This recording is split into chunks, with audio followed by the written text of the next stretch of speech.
Hello' everyone, মোৰ অন্য এটা মিনি ব্লগলৈ আপোনালোক সকলোকে স্বাগতম জনাইছোঁ। আগৰ ব্লগত চাইছে যিহেতু মই ভণ্টি ঘৰলৈ আহিছোঁ, তেতিয়া গৃহ প্ৰৱেশৰ যি নিয়ম সেয়া কৰিছে। প্ৰথমে 7 বাৰ পৰিক্ৰমা কৰি ল'ব, তাৰপিছত ভিতৰলৈ সোমাই যাব। এয়া চাইছেনে, ইয়াত কিন্তু বেংগলী নিয়ম মতে কৰিছে গৃহ প্ৰৱেশ।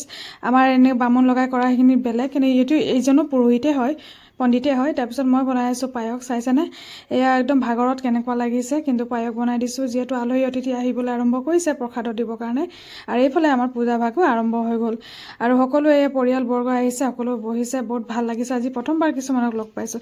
এয়া বাইদেউ এইফালে বনাই আছে চব্জি, যিহেতু লুচি আয়োজন কৰিছে, সেইকাৰণে এইখিনি চানা দাল আৰু চব্জি বনাইছে। আৰু এইফালে আহি গৈছে আমাৰ পাপা আহিছে, মনটো ভাল লাগিছে। চকু কিন্তু প্ৰথমত গৈয়ে গাড়ীত বহিয়ে দিলে। গাড়ীৰ প্ৰতি একদম মানে পূৰা পগলা, মানে মামা ঘৰৰ গাড়ী বুলি ক'লে। আৰু এইফালে দেখিছেনে, তাৰ মামাৰ লগত বহি দিলে, নামিব বিচৰা নাই। সৰু টিকলাটোক দিছিলে, সি আকৌ নবহে। পাপা ঘৰৰ পৰা আনিছে আমাৰ দুজনীৰ কাৰণে 4টা ঝাৰু, মানে এইখিনি গোটেই নাৰিকলৰ ঝাৰু হয় এইকাৰণে। তো প্ৰথম বোলে আনিয়ে ঘৰ সোমাব নাপায়, সেইকাৰণে ৰাস্তা কাষতে পেলাই থৈছে, পিছত সোমাই দিবলৈ, মানে পাপাইহঁতি সোমাই যোৱাৰ পিছত সোমাই দিবলৈ। এইফালে লুচি গলা আৰম্ভ হৈছে। এয়া আমাৰ টিকলা। তুমি কি খাবা? তুমি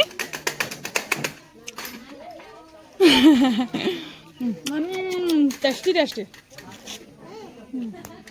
দিনৰ পূজাভাগ সুন্দৰকৈ সম্পূৰ্ণ হৈ গ'ল। তাৰপিছত এয়া দেখিছে গধূলি কীৰ্তন 1 ঘণ্টামানৰ কাৰণে কীৰ্তন পাতি মাতিছে। বহুত সুন্দৰ সুন্দৰ গান জৰিছে, বহুত ভাল লাগিছে। মোৰ মিনি ব্লগটো চাই আপোনালোকে কেনে পালে নিশ্চয় জনাব। ভাল লাগিলে like, comment, share and subscribe কৰিবলৈ নাপাহৰিব। আৰু এই চাইছেনে, বায়ে এটা সৰু সময় কথা কৈ আমি এতিয়া ৰাতি 12:30 বাজিছে জানেনে, সকলো বহি আছোঁ, ভাল লাগিছে।